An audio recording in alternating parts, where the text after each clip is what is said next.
부활의 기쁨과 평안 가운데 지난 3일 잘 보내셨습니까? 흔들림 없는 부활의 신앙 가지고 부활의 소망 가지고 날마다 세상 속에서 믿음으로 승리하는 우리 모두가 되시기를 주님의 이름으로 축원합니다.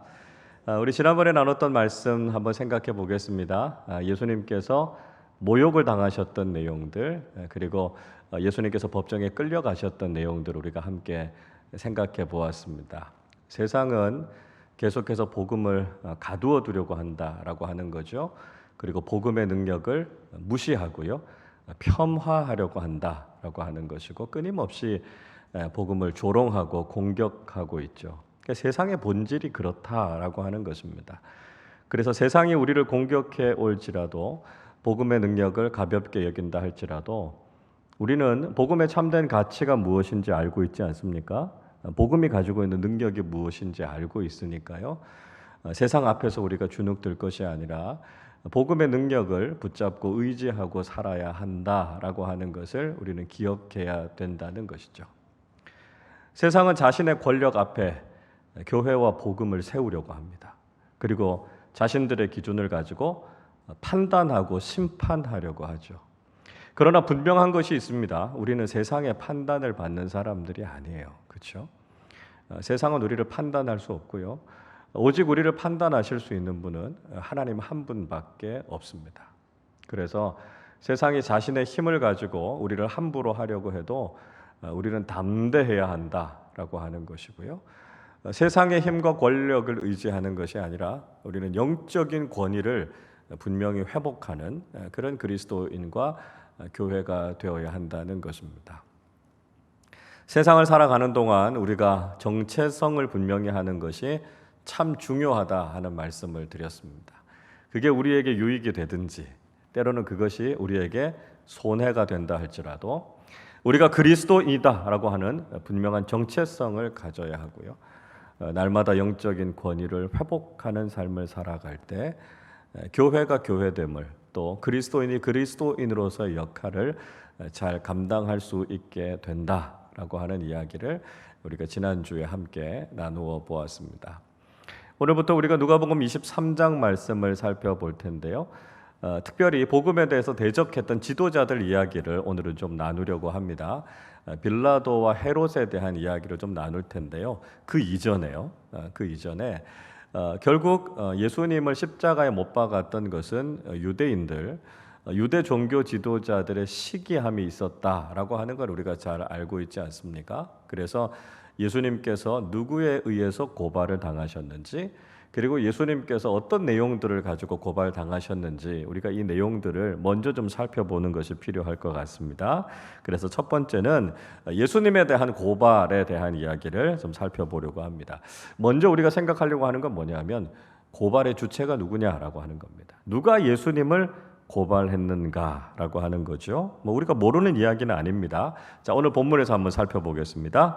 1절 말씀 같이 읽어보겠습니다. 무리가 다 일어나 예수를 빌라도에게 끌고 가서. 자, 고발의 주체가 누구라고 이야기하고 있습니까?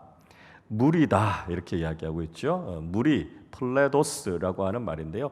굉장히 큰 숫자의 사람들, 전체로서의 사람들, 이런 뜻을 가지고 있는 것이 이 플레도스, 무리라고 하는 말입니다. 이 무리라고 하는 것은 불특정 다수, 굉장히 많은 사람, 이런 걸 의미하는 게 아니고요. 여기에서 누가가 쓰고 있는 무리라고 하는 것은 특별히 사내들인 공의회의 의회원 전체를 가리키고 있습니다. 유대인들의 권력 집단이잖아요. 70인의 사내들인 공의회에 속해 있는 사람들, 이 사람들이 지금 예수님을 고발했다라고 이야기하고 있습니다. 근데 누가가 특별히 사내들인 공의회 이런 이야기들을 구체적으로 하고 있지 않은 이유는 뭐냐면 누가복음은 이방인들을 대상으로 해서 쓰여진 복음서입니다. 그러니까 유대 문화, 유대 종교에 대해서 익숙하지 않은 사람들에게 쓰여진 내용이기 때문에 누가는 굳이 그것이 사내들인 공의회다 이런 걸 밝히고 있지 않아요. 근데 다른 복음서들을 보면 조금 더 유대 문화에 익숙한 사람들을 위해서 쓰여진 것을 보면 좀 더 구체적으로 밝히고 있는 내용들이 나옵니다. 마태복음 27장 1절 2절에 보면 이렇게 쓰여 있습니다. 새벽에 모든 대제사장과 백성의 장로들이 예수를 죽이려고 함께 의논하고 결박하여 끌고 가서 총독 빌라도에게 넘겨주니라. 이렇게 말씀합니다. 대제사장과 백성의 장로들, 그들이 유대 종교의 지도자들이었다라고 하는 것을 구체적으로 밝히고 있습니다. 자, 마가복음 15장 1절에서도 이렇게 말씀해요. 새벽에 대제사장들이 즉시 장로들과 서기관들 곧 온 공회와 더불어 의논하고 예수를 결박하여 끌고 가서 빌라도에게 넘겨주니, 이렇게 이야기합니다. 자, 대제사장들 그리고 장로들과 서기관들 곧 온 공회, 그러니까 사도들인 공의회 전체였다 하는 것을 마가도 밝혀서 쓰고 있습니다. 그러니까 마태와 마가는 상대적으로 이 유대 문화에 익숙한 사람들을 대상으로 해서 이 복음서를 쓰고 있는 겁니다. 그래서 구체적으로 이 종교 직분들에 대한 이야기들을 밝히고 있고요. 사내들인 공의회 이런 것들을 밝히고 있는데 뭐 서로 다른 사람들이 아니고 같은 사람들을 이야기하고 있습니다. 요한복음은요. 요한복음 18장 31절에서 이렇게 말씀해요. 빌라도가 이르되 너희가 그를 데려다가 너희 법대로 재판하라. 유대인들이 이르되 우리에게는 사람을 죽이는 권한이 없나이다. 이렇게 이야기합니다. 그러니까 요한복음에서는 유대인들 이렇게 이야기하고 있죠. 결국은 복음서가 이야기하고 있는 게 다 똑같습니다. 유대인들 중에서도 특별히 종교 지도자들 또 유대의 권력자들이 예수님을 시기해서 고발하는 주체가 됐다. 이렇게 이야기하고 있습니다.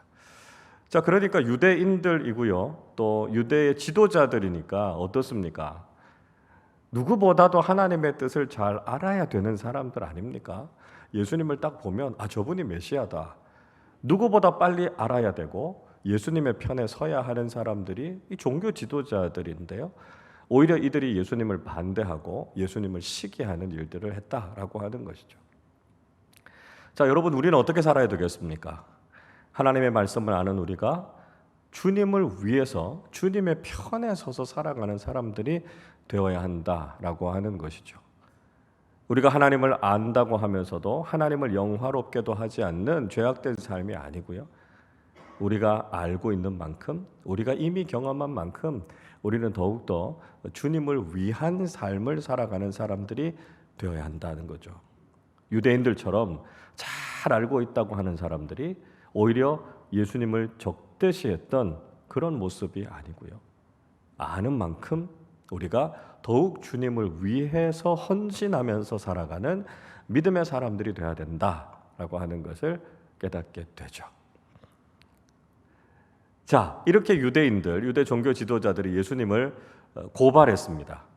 자, 그 고발의 내용이 뭐냐라고 하는 거죠. 어떤 항목들을 가지고 지금 고발하고 있는가 하는 것을 우리가 좀 살펴보도록 하겠습니다. 2절 말씀을 같이 한번 읽어보겠습니다. 고발하여 이르되 우리가 이 사람을 보매 우리 백성을 미혹하고 가이사에게 세금 바치는 것을 금하며 자칭 왕 그리스도라 하더이다 하니. 자, 유대 종교 지도자들이 지금 빌라도에게 예수님을 고발하는데요, 세 가지를 가지고 고발하고 있는 겁니다. 그런데 이 세 가지가 얼마나 교묘하게 로마 제국과 로마 총독으로서는 거슬릴 수밖에 없는 죄목을 조작한 거죠. 만들어서 이야기를 하고 있습니다. 자, 첫 번째가 뭐라고요? 백성들을 미혹했다고요. 백성들을 미혹했다.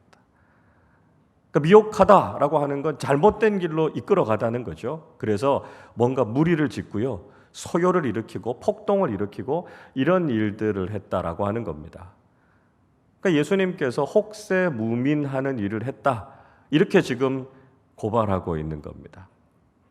자, 이 이야기가 로마 제국이나 로마 총독의 입장에서 굉장히 거슬리는 이야기가 될 수 있어요.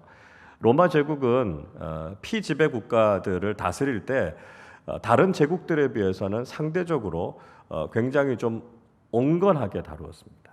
아주 폭력적으로 하지 않았고요. 그 지역의 문화, 그 나라의 문화와 또 그들의 자율권 이런 것들을 상당히 많이 보장해 줬습니다. 자, 근데 로마 제국이 정말 싫어하는 게 있었어요. 그게 뭐냐면 밀란이 일어나는 거예요. 그러니까 폭동과 소요가 일어나는 건 로마가 굉장히 싫어했고요. 이걸 아주 엄격하게 금했거든요. 그러니까 지금 유대인들이 무슨 이야기합니까? 예수님이 지금 폭동을 일으키고 있다는 거예요. 이거 로마 제국의 굉장히 위험 요소가 되는 거기 때문에 이거 처단해야 된다. 그 이야기를 하고 있는 겁니다. 두 번째 고발한 게 뭐죠? 가이사에게 세금 바치는 걸 금했다는 거예요. 자, 식민지 국가가 지배 국가를 향해서 세금을 바치지 않는다라고 하는 게 의미하는 게 뭡니까? 이 지배 나는 거부한다. 그거 아닙니까? 조공을 바치지 않고 세금을 바치지 않는다라고 하는 것은 이 상황에 대해서 저항한다라고 하는 것을 아주 강하게 어필하는 이야기입니다. 그래서 예수님께서 로마 제국을 인정하지 않고 세금 바치는 걸 금했다. 이걸 지금 고발하고 있는 겁니다. 자, 여러분, 예수님이 정말 세금 바치는 걸 금하셨습니까? 우리 잘 살펴볼 필요가 있죠. 세금에 관해서 예수님께서 말씀하신 적이 있습니다. 기억나시죠? 어떤 말씀이죠? 가이사의 것은 가이사에게, 하나님의 것은 하나님께 드리라. 예수님께서 이렇게 말씀하셨습니다. 자, 예수님께서 이렇게 말씀하신 의도가 무엇이었습니까? 그게 가이사의 것처럼 보이면 가이사에게 드리고, 이게 하나님의 것처럼 보이면 하나님께 드리라고요. 무슨 이야기죠? 세상의 권력자가 크게 보이는 사람들은 세상에 무릎 꿇게 돼 있고요. 삶에서 하나님이 크게 보이는 사람들은 하나님을 섬기면서 살게 된다는 것입니다. 내가 무엇을 섬기고 있느냐에 따라서 내가 거기에 순종하고 복종하게 된다라고 하는 이야기를 하신 적은 있어요. 그러나 예수님께서 세금을 바치는 것에 대해서 구체적으로 금지하거나 그렇게 말씀하지 않으셨습니다. 그리고 예수님이 세금을 내신 적이 있습니다. 이건 기억하세요? 자, 예수님께서 베드로와 함께 성전세 반세계를 내셨습니다. 마태복음 17장 27절에 보면 이렇게 말씀해요. 그러나 우리가 그들이 실족하지 않게 하기 위하여 내가 바다에 가서 낚시를 던져 먼저 오르는 고기를 가져 입을 열면 돈 한 세겔을 얻을 것이니 가져다가 나와 너를 위하여 주라 하시니라. 이렇게 말씀합니다. 당시에 성전세가 반세겔이었거든요. 그래서 예수님께서 베드로에게 낚시를 낚아서 올라오는 고기에 입을 열면 한 세겔이 들어있을 테니까 나와 너를 위해서 성전세를 내라. 이렇게 말씀하셨습니다. 예수님께서 아주 성실한 납세자가 됐다면 이런 얘기는 아니지만 그래도 예수님께서 세금을 내신 적이 있어요. 그러니까 가이사에게 세금을 바치는 것을 금했다라고 이야기하는 것은 유대인들의 모함이었다라고 하는 걸 알 수 있죠. 자, 세 번째 고발 내용이 뭡니까? 자칭 왕 그리스도라고 얘기했다라고 하는 것이죠. 자, 이것도 로마 황제 입장에서는 사실 굉장히 권력에 도전하는 것이 될 수 있지 않습니까? 로마 황제의 권위가 있고요. 로마 황제가 각각 임명해 준 왕이 있는데 예수님이 스스로 왕이다 이렇게 이야기하니까 로마 황제의 권위에 대해서 도전하는 모습처럼 보일 수 있었습니다. 그래서 이 유대인들은요, 예수님을 정치적인 메시아, 정치적인 왕으로, 그래서 세상적인 권력을 가지고 도전하는 그런 인물로 만들어 버린 거죠. 자, 가만히 생각해 보면 굉장히 교묘하게 고발의 내용들을 만들어 가지고 지금 빌라도에게로 가지고 간 겁니다. 그러니까 예수님이 거의 걸려 넘어질 수 있도록, 그래서 빌라도와 로마의 권력을 거슬러서 불편한 심기를 주어서 예수님을 로마의 권력에 의해서 죽게 하기 위한 아주 교묘한 계략이 유대인들의 고발 속에 담겨져 있었다라고 하는 걸 알 수 있습니다. 자, 그러면 유대인들이 고발하러 간 이 빌라도라고 하는 인물은 어떤 인물입니까? 거기 좀 오타가 있는 것 같은데요. 폰티우스 필라투스 이렇게 써야 맞습니다. 본디오 빌라도라고 하는 이 빌라도라고 하는 사람은 어떤 사람이었는가 하는 것이죠. 1번을 보시면 빌라도는 잔인하고 난폭한 사람이었다는 거예요. 로마의 총독이었던 빌라도라고 하는 사람이 얼마나 잔인하고 난폭한 사람이었는지 모릅니다. 자, 이 빌라도는 로마의 총독으로 유대 지역을 다스리고 있었습니다. 당시에 로마의 황제이었던 티베리우스에 의해서 총독으로 임명이 된 사람이었는데요. 주후 26년부터 36년까지 한 10여 년 정도 이 유대 지역을 중심으로 해서 다스렸습니다. 예루살렘과 이 이스라엘의 중심 지역이 유대 지역 아닙니까?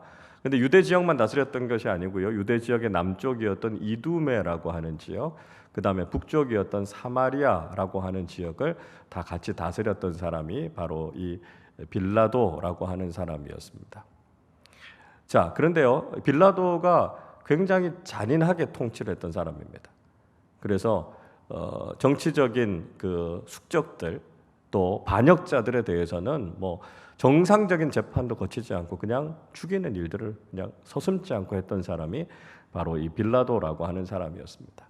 자, 빌라도가 얼마나 잔인한 성격을 갖고 있었는가라고 하는 것을 엿볼 수 있는 성경의 내용이 누가복음 13장 1절에 나옵니다. 이런 말씀이 있죠. 그때 마침 두어 사람이 와서 빌라도가 어떤 갈릴리 사람들의 피를 그들의 제물에 섞은 일로 예수께 아뢰니, 이렇게 이야기합니다. 그러니까 빌라도가 무슨 일을 했냐면 갈릴리 사람들이 와서 성전에서 제사를 드리는데 성전에 있는 갈릴리 사람들을 학살한 사건이 있었습니다. 그러니까 이 일을 했던 사람이 바로 빌라도였다라고 하는 거죠. 그래서 기본적으로 성격이 아주 잔인하고 포악했던 사람이 이 빌라도 총독이었습니다. 자, 두 번째는요, 빌라도는 유대인들과 좋지 않은 관계 가운데 있었다라고 하는 겁니다. 그러니까 로마의 총독으로 왔던 빌라도가 유대인들하고 별로 사이가 좋지 않았습니다. 그러니까 한 10여 년 정도 이 빌라도가 유대 지역을 다스렸는데요, 크고 작은 마찰들이 굉장히 많았고 폭동들이 굉장히 많이 일어났습니다. 이 빌라도가 유대인들을 자극할 만한, 불편하게 할 만한 여러 가지 행동들을 많이 했고요. 그것 때문에 유대인들하고 별로 관계가 좋지 않았습니다. 특히 빌라도는 유대인들이 가지고 있는 이 유대교라고 하는 종교에 대해서 굉장히 혐오했습니다. 유대교가 좀 특별하잖아요. 좀 유별나잖아요. 그러니까 이방인들의 입장에서는 그게 사실 잘 이해가 안 됩니다. 여호와 하나님을 섬기는 신앙, 철저하게 율법을 지키는 이 유대인들의 그런 종교성, 이런 것들이 빌라도는 별로 내키지가 않았던 거죠. 그래서 유대인들과 빌라도는 별로 관계가 좋지가 않았습니다. 누가복음의 말씀을 읽어보면 이 빌라도에 대한 이야기들을 할 때 총독이라고 하는 그의 직책에 대한 이야기는 거의 하지 않습니다. 그냥 빌라도라고 하는 이름만 나와요. 그러니까 다른 복음서에 보면 총독 빌라도 이렇게 쓰고 있는데요, 누가복음에서는 그냥 빌라도 이렇게 이름만 쓰고 있습니다. 그러니까 이 누가복음을 쓰고 있는 누가의 의도가 그 속에 담겨져 있는 거예요. 그러니까 빌라도가 사실 총독이라고 불리기에는 좀 과분하다. 그만큼 유대 지역에서 제대로 이 통치력을 발휘하지 못하고 있었다라고 하는 것을 보여주기 위해서 그냥 빌라도 이렇게 써놓은 겁니다. 이 빌라도가 다스리고 있었던 시대에 사마리아인들을 대학살하는 사건이 일어나요. 그것 때문에 폭동이 아주 심하게 일어납니다. 그래서 결국은 빌라도가 실각하게 되고 거기서 쫓겨나게 되죠. 그래서 이후에 비엔나로 쫓겨나게 돼서 거기서 자살했다, 이런 이야기가 전해지고 있습니다. 그러니까 빌라도가 사실 그런 좋지 않은 관계 속에 있었고 그의 지도력이, 통치력이 제대로 인정을 받지 못하고 있었다라고 하는 것을 알 수 있습니다. 자, 세 번째로 보시죠. 빌라도는요, 본분에 충실하지 못한 사람이었다라고 하는 것입니다. 빌라도의 결정적인 문제 가운데 하나가 뭐냐면 자신의 본분에 충실하지 못했어요. 자, 그렇지 않아도 빌라도는 유대인들에 대해서 별로 좋은 감정을 갖고 있지 않았는데 오늘 본문이 어떤 사건입니까? 새벽 일찍 유대 종교 지도자들이 지금 예수님을 끌고 빌라도 앞으로 옵니다. 그러니까 아침부터 지금 막 소란이 일어난 거죠. 그래서 빌라도는 그렇지 않아도 이거 굉장히 귀찮게 여기고 있었습니다. 근데 지금 유대 종교 지도자들이 와서 조목조목 들어서 지금 예수님에 대해서 고발하고 있습니다. 자, 그런데 이 유대인들이 고발하고 있는 내용들이 비록 거짓이기는 하지만 사실 로마 제국의 입장에서 듣기에는 이거 굉장히 중요한 사안들이거든요. 그러니까 빌라도가 로마의 총독이라고 하면 이 사안들에 대해서 하나하나 따져보고 짚어봐야 될 내용이었습니다.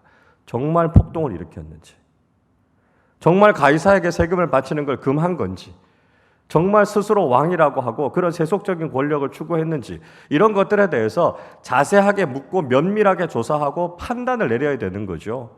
그게 로마 총독으로서 해야 될 일입니다. 로마 제국의 녹을 먹고 있는 사람인데요. 그렇다면 제국을 위해서 충성을 다해야 되는 사람이지 않습니까? 근데 빌라도는 그렇게 하지 않았다라고 하는 겁니다. 자, 빌라도 신문 과정을 한번 보시겠습니까? 3절과 4절을 같이 읽어보겠습니다. 빌라도가 예수께 물어 이르되 내가 유대인의 왕이냐? 대답하여 이르시되 내 말이 옳도다. 빌라도가 대제사장들과 무리에게 이르되 내가 보니 이 사람에게 죄가 없도다 하니. 자, 빌라도가 물은 게 뭡니까? 당신 폭동 일으켰어? 당신 가이사에게 세금 바치는 거 금했어? 스스로 왕이라 그랬어? 뭐 이런 것들에 대해서 지금 다 묻고 있지 않습니다. 딱 하나 묻는 거예요. 네가 유대인의 왕이냐? 묻습니다. 그렇다고 이야기하니까 이 사람은 죄가 없다. 판결 끝. 이게 무슨 얘기죠? 건성건성으로 재판했다는 겁니다. 이 일에 대해서 전혀 관심이 없었다는 거예요. 자, 빌라도가 유대인의 왕이냐 이렇게 질문하고 있는 의도가 무엇입니까? 이 이야기 때문에 유대인들의 일에 연루되기가 싫은 겁니다. 이건 그냥 유대인들끼리 이야기고 유대인들의 왕 이야기니까 너희들이 알아서 하라는 거죠. 나하고는 아무 상관없다, 관심 없다, 지금 이렇게 이야기하고 있는 겁니다. 나사렛 출신의 시골 출신의 아주 남루하고 초라한 옷을 입고 있었던 예수라고 하는 청년이 로마 제국을 위협할 사람처럼 전혀 보이지 않았던 거죠. 그리고 이건 유대인들끼리의 다툼이니까 나를 귀찮게 하지 말고 그냥 너희들끼리 해결해라 이렇게 이야기하고 있는 것입니다. 그러니까 지금 아주 불성실하게 재판하고 있는 빌라도의 모습을 보여주고 있습니다. 자, 그런데요, 이 장면 속에서 누가가 또 한 가지 중요한 사실을 우리에게 이야기해주고 있습니다. 그게 뭐냐 하면 빌라도가 예수님 향해서 뭐라고 하죠? 이 사람은 죄가 없다 그렇게 이야기합니다. 다른 사람의 입을 통해서도 아니고요, 빌라도의 입을 통해서요. 예수님에 대해서 우호적이고 예수님을 따랐던 예수님의 제자들을 통해서 예수님은 죄 없으신 분이십니다 이런 이야기를 하고 있는 게 아니고요, 세상의 권력자요, 예수님을 대적하고 있는 위치에 서 있는 사람이 예수님을 향해서 죄가 없다라고 이야기하는 것은 정말 예수님은 죄가 없으신 분이시다라고 하는 것을 아주 강하게 반증하고 있는 아주 중요한 증언이다라고 하는 것이죠.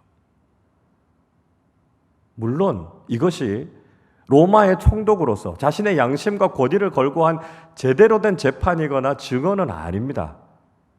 그렇지만 그의 입을 통해서도 하나님께서 예수님의 죄 없으심과 예수님께서 선하고 의로우신 분이시다라고 하는 것을 증언하고 계신다라고 하는 것이 중요하다라고 하는 것이죠. 그에 비해서 빌라도는 정말 불성실한 지도자였다라고 하는 것을 보여주고 있습니다. 자, 4번을 보십시오. 빌라도는요, 자신의 책임을 회피하는 사람이었다는 것입니다. 책임감을 가지고 자신이 해야 될 일들을 잘 해야 될 텐데요, 빌라도의 관심은 뭐냐면 어떻게든지 자기의 책임을 떠넘기려고 했다라고 하는 겁니다. 자, 빌라도가 예수님을 향해서 죄가 없다 이렇게 이야기하니까 유대인들이 난리가 난 거죠. 아니 어떻게 이 사람을 죄가 없다고 이야기합니까? 그러고 계속해서 항의합니다. 유대인들은요, 이렇게 몰아가서 자신들의 손에 피를 묻히지 않고 로마 권력의 힘을 빌어서 예수님을 죽이려고 했습니다. 정치적인 이슈로 만들어서 정치적인 처형틀이었던 십자가에 달아서 예수님을 죽게 하고 자신들은 그걸 즐기려고 했던 거죠. 그런데 로마 총독이 지금 예수님이 죄가 없다 이렇게 이야기하니까 유대인들이 가만히 있을 수가 없는 거죠. 그래서 이야기합니다. 아니, 이 예수라고 하는 사람이 갈릴리로부터 와서 유대와 갈릴리 지역을 이렇게 떠들썩하고 있는데 어떻게 로마 총독인 당신은 아무 문제가 없고 아무 죄가 없다고 이야기합니까? 그 잘못된 거 아닙니까? 이렇게 이야기하는 겁니다. 자, 6절과 7절을 같이 읽어보겠습니다. 빌라도가 듣고 그가 갈릴 사람이냐 물어 헤롯의 관할에 속한 줄을 알고 헤롯에게 보내니 그때의 헤롯이 예루살렘에 있더라. 자, 빌라도가 그 이야기를 듣고요. 뭐라고 묻습니까? 그가 갈릴리 사람이냐? 이렇게 묻습니다. 자, 이 질문 속에는요. 빌라도가 새로운 사실을 알게 된 거예요. 그리고 아주 기뻐하는 뉘앙스가 이 말 속에 담겨져 있습니다. 뭐냐 하면 이 일을 다른 사람들에게 떠넘길 수 있는 기회가 생긴 거거든요. 갈릴리 사람이면 갈릴리 지역의 분봉왕이 이 일을 1차적으로 재판을 해야 됩니다. 그러니까 로마의 법에 의하면 그 사람이 소속된 그 지역의 분봉왕이 1차적으로 그 사람을 재판하게 되어 있습니다. 당시에 갈릴리 지역을 다스리고 있었던 분봉왕이 헤롯 안디바였습니다. 그러니까 지금 빌라도가 예수님이 갈릴리 출신이다라고 하는 걸 알고 갈릴리 분봉왕인 헤롯 안디바에게 이 골치 아픈 일을 떠넘길 기회가 생긴 거예요. 그래서 거기다가 지금 맡기려고 하는 겁니다. 조금 있다가 우리가 헤롯 안디바에 대해서는 함께 좀 살펴볼 겁니다. 그러니까 빌라도가 어떤 사람이었다고요? 책임 회피하는 사람이었다고요. 골치 아프고 자기가 하고 싶지 않은 일은 다른 사람에게 떠넘기려고 하는 사람이 이 빌라도였다는 것입니다. 여러분, 지도자는 어떤 사람입니까? 지도자는요, 책임을 회피하는 사람이 아니고요, 책임을 끌어안는 사람이 지도자입니다. 지도자는 다른 이름으로 책임지는 사람이에요. 그런 의미에서 빌라도는 좋은 지도자가 아니다라고 하는 거죠. 여러분, 우리가 어떻게 하면 좋은 지도자가 될 수 있습니까? 내가 책임을 감당할 수 있으면 내가 지도자가 되는 겁니다. 그래서 책임의 역량만큼이 리더십의 역량이다, 그런 이야기를 하죠. 그런 면에서는 사실 이 빌라도라고 하는 사람이 한참 함량 미달이었다라고 하는 것을 알 수 있습니다. 자, 우리가 빌라도의 모습에 대해서는 앞으로 조금 더 살펴볼 겁니다. 그렇게 좀 살펴보도록 하고요. 자, 계속해서 우리가 헤롯 안디바라고 하는 사람, 오늘 본문에 나오는 헤롯 안티파스라는 사람에 대해서 좀 살펴보도록 하겠습니다. 자, 1번을 보십시오. 헤롯도 포악하고 잔인한 왕이었다라고 하는 겁니다. 빌라도 못지않게 헤롯도 굉장히 포악하고 잔인한 왕이었습니다. 자, 성경을 읽어보면 헤롯이라고 하는 이름이 많이 나오죠. 그죠? 헤롯이라는 이름 많이 나오죠. 근데 문제는 뭐냐 하면 그 헤롯이 다 같은 헤롯이 아니다라고 하는 겁니다. 그래서 이 헤롯 집안에 대해서 우리가 좀 알아야 성경을 읽을 때 혼동이 되지 않습니다. 그래서 제가 여러분 그 교재 안에 헤롯의 가계도를 그려드렸습니다. 그래서 간단하게 성경에서 이야기하는 헤롯이 어떤 헤롯인가 좀 구분을 좀 해보도록 하겠습니다. 자, 그림에도 헤롯 가계도를 좀 띄워주시죠. 자, 제일 위에 보시면 헤롯 대왕이 나옵니다. 헤롯 대왕, 그렇죠? 아버지 헤롯입니다. 아버지 헤롯. 이 헤롯 대왕은 누구냐면 예수님 탄생할 당시에 베들레헴의 2살 이하의 사내 아이는 다 죽이라 명령을 내린 헤롯 왕이 나오죠. 그 사람이 헤롯 대왕입니다. 헤롯 대왕. 아버지 헤롯입니다. 그리고 오늘 본문에 나오는 이 헤롯 안디바라고 하는 사람은 헤롯 대왕에게 여러 아내가 있었거든요. 여러 아내 중에 한 말테스의 아들, 말테스라고 하는 사람의 아들 중에 하나가 이 헤롯 안디바였습니다. 헤롯 안티파스. 그러니까 이 사람이 헤롯 안디바인데요. 이 헤롯 안디바는 어떤 사람이었냐면 세례 요한을 죽였던 사람이 이 헤롯 안디바였습니다. 그러니까 헤롯 안디바가 했던 잘못된 일 중에 하나가 뭐냐면 자신의 동생의 아내였던 헤로디아를 빼앗죠. 그러니까 자신의 동생이 누구였냐면 제일 오른쪽 끝쪽에 보면 헤롯 빌립 1세 이렇게 나오죠. 그러니까 자기의 배다른 동생입니다. 그의 아내였던 사람이 헤로디아였거든요. 이 헤로디아를 빼앗은 거죠. 그래서 그 죄에 대해서 세례 요한이 지적하지 않습니까? 근데 헤롯 안디바가요, 세례 요한이 지적하는 죄에 대해서 양심의 가책을 느낍니다. 그러면서 좀 괴로워해요. 그리고 세례 요한을 굉장히 거룩하고 의로운 사람으로 알았기 때문에 세례 요한을 되게 존중해 주었습니다. 근데 사건이 일어나죠. 이 잔치가 벌어지고 있었을 때 헤로디아의 딸이 이 헤롯 안디바 앞에 와서 춤을 추지 않습니까? 그러니까 너무 즐거웠던 헤롯 안디바가 원하는 게 뭐냐? 내가 다 들어줄게. 이렇게 이야기하죠. 그때 헤로디아가 자신의 딸에게 무슨 이야기를 합니까? 세례 요한의 머리를 담아서 소반에 담아서 주십시오. 이렇게 이야기합니다. 그것 때문에 헤롯 안디바가 고민을 하게 되죠. 자기가 한 말이 있으니까요. 그 말을 지켜야 되지 않습니까? 그래서 마가복음 6장 27절에서 이렇게 말하죠. 왕이 곧 시위병 하나를 보내어 요한의 머리를 가져오라 명하니 그 사람이 나가 옥에서 요한을 목베어 이렇게 이야기합니다. 그러니까 요한을 목베어 죽였던 사람이 바로 헤롯 안디바였습니다. 자, 그리고요. 사도행전 12장에 가서 보면 사도 야고보를 죽인 헤롯 이야기가 나오죠. 그리고 베드로까지 죽이려고 했던 헤롯은 누구냐면 헤롯 아그리파 1세입니다. 이 헤롯 안디바의 조카예요, 조카. 그리고 사도행전 26장에 가보면 가이사랴에서 바울을 재판하고 바울의 변호를 들었던 아그리파와 버니게라고 하는 것은 바로 헤롯 아그리파 1세의 아들과 딸이었다라고 하는 거죠. 그래서 이 헤롯이라고 하는 이름이 성경에 여러 군데에서 나오는데 이걸 우리가 좀 잘 구분해야 어느 헤롯을 이야기하는 거구나 하는 걸 우리가 구분할 수 있다라고 하는 것이죠. 자, 헤롯 안디바라고 하는 사람, 세례 요한을 참수해서 죽일 만큼 아주 잔인한 왕이었다라고 하는 거죠. 자, 그런데 헤롯 안디바가 또 하나 중요한 일을 한 게 있습니다.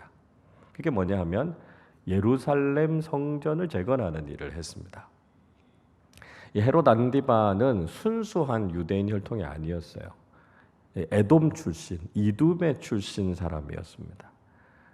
그러니까 누구보다도 이 순수한 혈통을 중요하게 생각하는 유대인들에게 있어서는 사실 헤롯이 별로 달갑지 않았겠죠. 그래서 이 헤롯 안디바가 유대인들의 환심을 사기 위해서 성전을 다시 짓습니다.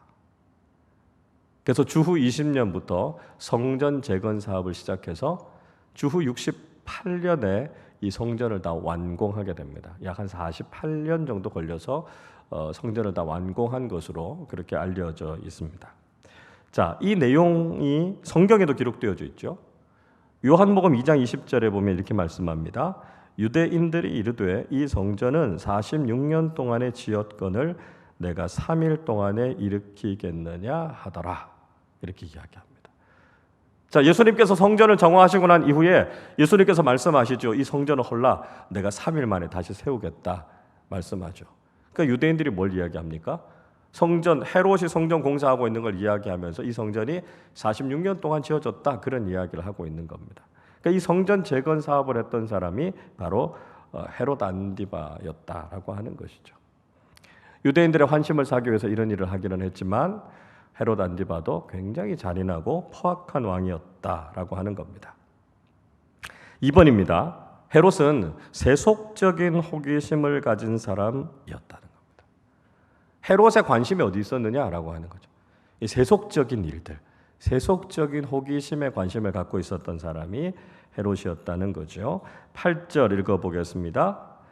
헤롯이 예수를 보고 매우 기뻐하니 이는 그의 소문을 들었으므로 보고자 한지 오래였고 또한 무엇이나 이적 행하심을 볼까 바랐던 연고로라. 헤롯이 예수님을 만나고 아주 기뻐했다 이렇게 이야기하고 있습니다. 왜냐하면 세례 요한을 죽이고 난 이후에 예수님에 대한 소문을 이 헤롯이 듣게 됩니다. 그러면서 사람들이 무슨 이야기하냐면 헤롯이 죽인 세례 요한이 다시 살아난 게 아닐까? 구약의 선지자 중에 한 사람이 다시 부활한 게 아닐까? 이런 이야기들이 들리기 시작합니다. 그러니까 도대체 예수는 어떤 사람인지, 도대체 이 사람이 어떤 능력을 갖고 있는지 보고 싶었던 거죠. 당시의 권력자들은 이렇게 기적이나 마술이나 신비한 일들을 행하는 사람들을 자기 앞에 불러가지고요, 그런 것들을 보고 즐기는 일들을 했습니다. 그래서 예수님이 헤롯 앞에 와서 뭔가 대단한 기적을 보여줄 거다 이렇게 기대하고 있었던 거죠. 예수님을 보고 싶었던 목적도 이적 행하심을 보고 싶었다 이렇게 이야기하고 있습니다. 이게 세상 사람들의 관심사라는 거예요. 세상 사람들은요, 하나님 나라, 복음 별로 관심 없습니다. 십자가 구원 별로 관심 없어요. 그냥 지금 내 삶에 무슨 일이 일어나고 무슨 신비한 일이 일어나고 어떤 능력이 일어나서 내가 어떻게 하면 더 잘 먹고 살 수 있을까? 어떻게 하면 세상적으로 더 많은 것들을 누릴 수 있을까? 그거에 관심이 있는 거예요. 그래서 예수님의 기적 중에 사람들의 제일 많은 관심을 끌었던 게 뭡니까? 오병이어 기적이잖아요. 예수님 있으면 먹고 사는 문제는 다 해결되겠다. 사람들의 관심은 거기 있다고요. 여러분, 그런데 우리가 그리스도인으로 살아가려면 우리는 어디에 관심이 있어야 됩니까? 세상적인 호기심이 아니고요, 십자가의 복음이라고요. 우리에게 영원한 생명을 주고 우리에게 구원을 주시는 예수 그리스도의 복음. 이 세상의 나라에 관심을 갖고 거기에 호기심을 두고 살아갈 것이 아니라 하나님의 나라가 어떤 것이고 하나님의 나라가 우리에게 무엇을 줄 수 있는가, 우린 거기에 관심을 갖고 살아야만 이 시대 속에서도 진정한 그리스도인으로 살아갈 수 있다는 거죠. 세상적인 관심, 세상적인 호기심이 아니라 하나님 나라와 십자가의 복음을 붙잡고 살아가는 우리 모두가 되실 수 있기를 바랍니다. 3번입니다. 헤롯은 예수님을 업신여기고 조롱했다는 것이죠. 헤롯은 예수님을 보면서 예수님이 뭔가 대단한 기적을 보여줄 거다 기대하고 있었습니다. 그런데 예수님께서 아무것도 행하지 않으셨죠? 그때 헤롯이 어떻게 반응합니까? 11절 읽어보겠습니다. 헤롯이 그 군인들과 함께 예수를 업신여기며 희롱하고 빛난 옷을 입혀 빌라도에게 도로 보내니. 자, 자신이 기대했던 것들, 예수님이 하나도 못하니까요, 헤롯이 예수님을 업신여겼습니다. 예수님을 조롱했습니다. 자신들이 기대했던 것, 자신들이 원했던 것, 그걸 얻지 못하니까요, 그냥 무시해버리는 거죠. 지금도 마찬가지 아닙니까? 세상은 복음을 업신여깁니다. 복음의 능력, 그것이 이 세상을 살아가는 데 있어서 무슨 유익이 있느냐는 거죠. 뭐 속된 말로 해서 복음이 밥을 먹여주느냐고요? 신앙이 우리의 문제를 해결해 주느냐고요? 그게 이 세상에서 잘 살고 편하게 사는데 무슨 유익을 주느냐고요? 세상은 그렇게 복음을 우습게 여기고 조롱합니다. 그러나 그런 시대를 살아가고 있지만 여러분, 우리는 복음의 능력을 알지 않습니까? 복음의 능력은 유한한 우리의 인생을 영원한 하나님 나라의 삶으로 이어주는 거죠. 복음이 결정적으로 우리의 삶의 능력으로 나타나는 건 인생의 마지막입니다. 인생의 마지막에 소망 없는 사람들처럼 슬퍼하고 절망하고 낙심하는 게 아니고요, 인생의 마지막 그 순간에도 우리는 놀라운 소망을 가지고 하나님 나라의 생명을 바라보지 않습니까? 이게 근본적인 차이라는 거예요. 이게 놀라운 능력이라는 거죠. 세상에 그 무엇이 우리에게 영원을 약속해 줄 수 있습니까? 근데 복음은 우리에게 영원한 생명, 영원한 축복을 약속해 주니까요, 그것보다 더 강력한 능력이 어디 있습니까? 복음을 우습게 여기는 세상의 방식, 세상의 풍조를 따라 살아갈 것이 아니라 복음이 우리에게 주신 영원한 가치, 이 소중한 하나님 나라의 생명을 우리가 기억하면서 복음을 위해서 우리의 모든 삶을 헌신하고 드리는 삶을 살아가실 수 있기를 바랍니다. 4번입니다. 헤롯은 빌라도와 야합했다는 거죠. 헤롯이 빌라도와 야합했다 이야기하고 있습니다. 12절 같이 읽어보겠습니다. 헤롯과 빌라도가 전에는 원수였으나 당일에 서로 친구가 되니라. 원래 헤롯과 빌라도는 안 좋은 관계에 있었습니다. 왜냐하면 서로 권력자로서 서로 경쟁하고 있었거든요. 그러니까 빌라도가 유대 지역을 중심으로 해서 사마리아 지역까지 통치하고 있었고요. 그 바로 윗지역 갈릴리 지역의 분봉왕이 헤롯 안티바였습니다. 그러니까 서로 인근에 있었던 권력자들이고 좁은 지역을 다스리고 있었으니까 서로 사실은 힘을 과시하고 견제하고 경쟁하는 관계 속에 있었습니다. 그러다가 조금이라도 서로의 영역을 침범하면 굉장히 큰 갈등이 일어나지 않습니까? 그 사건이 아까 누가복음 13장 1절에서 봤던 사건입니다. 빌라도가 갈릴리 사람들을 죽였잖아요. 갈릴리 사람들은 누구 권한이라고요? 헤롯 안디바 권한이라고요. 자기 통치권 안에 있는 사람들을 빌라도가 죽였으니까요. 그러니까 빌라도와 헤롯의 관계가 별로 좋을 리가 없었습니다. 그런데 헤롯이요, 빌라도가요, 예수님이 갈릴리 사람이다라고 하는 걸 알고 헤롯에게 보내죠.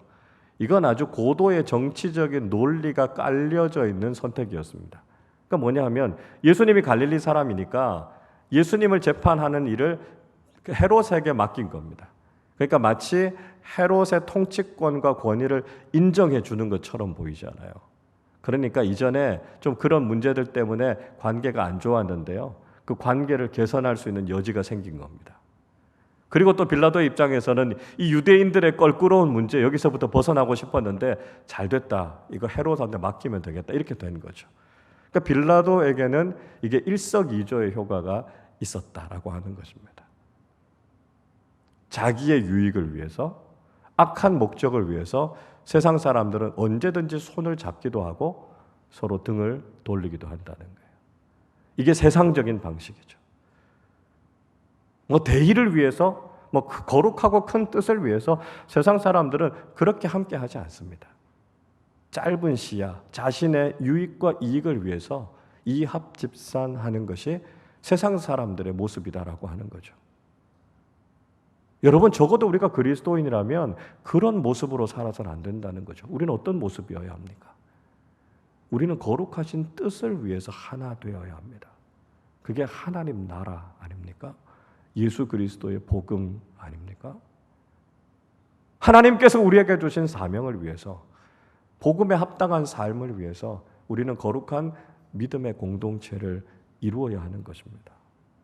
세상적인 방식에 따라서 나의 유익을 위해서 모이기도 하고 등을 돌리기도 하는 세상 사람들처럼 살아가는 것이 아니라 오직 하나님의 영광을 위해서, 하나님께서 우리에게 맡겨주신 이 거룩한 사명을 위해서 우리는 믿음의 공동체를 이루고 끝까지 믿음의 길을 걸어가야 한다는 것이죠.